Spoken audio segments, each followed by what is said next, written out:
কাল কিয়ামতের দিনটা বড় ভয়ঙ্কর হবে, এত ভয়ঙ্কর বন্ধু।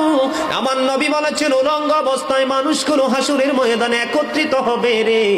ও বন্ধু, প্রত্যেকের কবর থেকে ওই হাসুরের ময়দানটা কমপক্ষে 50,000 বছরের রাস্তা হবে রে বন্ধু। এই জন্য নবী যখন মেরাজের রজনীতে বোরাক দেখেছিল, আমার নবীকে আল্লাহ দাওয়াত দিয়েছে, বোরাক দেখে আমার নবী এত ক্রন্দন করেছিল, মনে হয়েছিল যেন আমার নবীর চক্ষু মুবারক দুইটা ঝর্ণা হয়ে গেছে।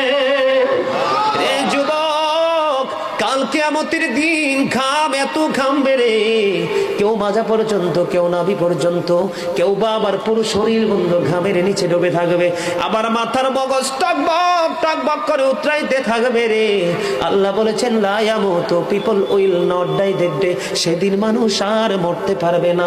আল্লাহ বলেছেন ফিহা ওয়ালা ইয়াহইয়া, people will not be able to live that day, মানুষ সেদিন বাঁচতেও পারবে না।